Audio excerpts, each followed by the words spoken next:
ورحمۃ اللہ وبرکاتہ۔ سلیم حج اینڈ عمرہ سروسز طرف سے بات کر رہے ہیں۔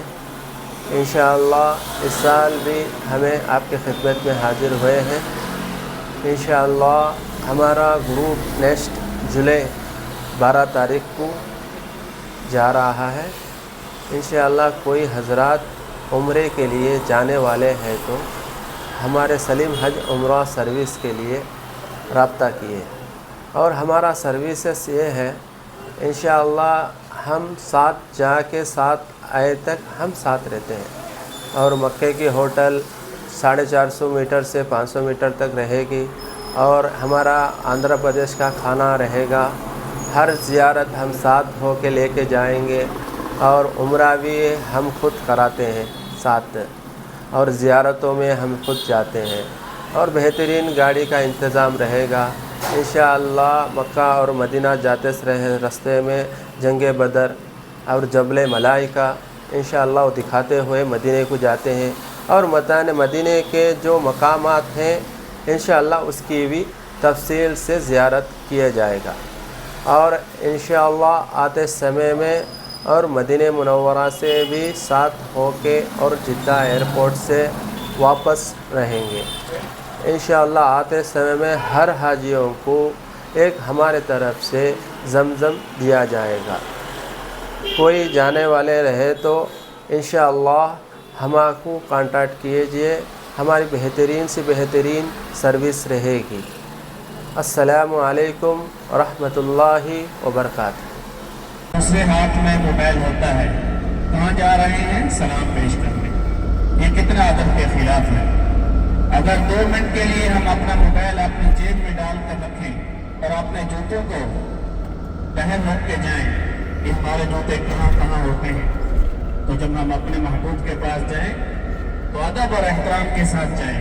آپ نے علماء سے سنا ہوگا کہ جو شخص روضہ رسول صلی اللہ علیہ وسلم پر جا کر کھڑا ہو کر سلام پیش کرتا ہے تو اندر سے اس کو سلام کا جواب ملتا ہے۔ تو اس لیے ہم جب بھی سلام کے لیے جائیں 2 منٹ 5 منٹ کے لیے اگر ہم اپنے موبائل کو اپنی جیب میں ڈال دیں گے، ادب اور احترام سے جا کر سلام پیش کریں گے تو یہ ادب بھی ہو جائے گا۔ یہ نصیب اور مقدر کی بات ہے کہ اللہ تعالیٰ دوبارہ لے آئے یا نہ لے آئے۔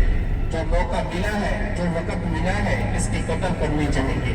انشاءاللہ ہم اس پہ خود بھی عمل کریں گے اور اپنے دوستوں کو بھی بتائیں گے۔ انشاءاللہ عمل کریں گے نا بھائی؟ انشاءاللہ یہ جس کے لیے ہمیں پیدا کیا گیا، یہ دنیا اور جہان تک بنایا گیا، ہم اس کے پاس جا رہے ہیں سلام پیش کرنے کے لیے۔ ہم یہ سوچیں کہ ہم تو گنہگار ہیں، بدکار ہیں، محبوب آپ کے پاس آ گئے، مہربانی فرمائیں، سفارش فرمائیں، تو انشاءاللہ جب بھی سلام کے لیے جائیں ادب اور احترام کا خاص خیال رکھنا ہے۔ آپ صلی اللہ علیہ وسلم کی حدیث مبارکہ ہے کہ جو شخص مدینہ میں آیا، اس پر کوئی پریشانی کوئی مشکل آئی، اس نے اس پر صبر کیا، تو قیامت کے دن آپ صلی اللہ علیہ وسلم اس شخص کی شفاعت فرمائیں گے۔ ہم نے یہاں 5 سے 8 دن رہنا ہے یا 10 دن رہنا ہے، یہاں سب سے زیادہ کیا پریشانی آ سکتی ہے؟ یہی گرمی میں چلنے کی، پیدل چلنے کی، یا کھانے کی، یا روم کی۔ یہ چھوٹی پریشانیاں ہمیں اپنے گاؤں ملک میں بھی آتی رہتی ہیں، ہم وہاں صبر کرتے ہیں۔ اگر یہاں پہ ہم صبر کریں گے تو ہمیں آپ صلی اللہ علیہ وسلم کی شفاعت نصیب ہوگی۔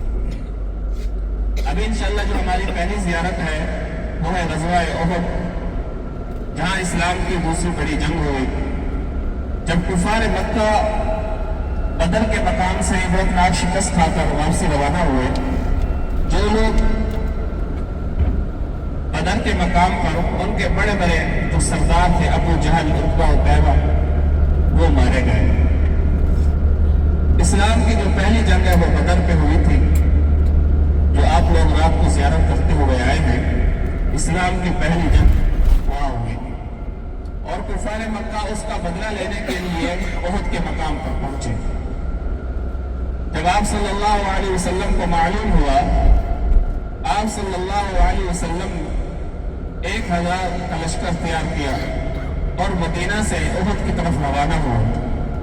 جب راستے میں پہنچے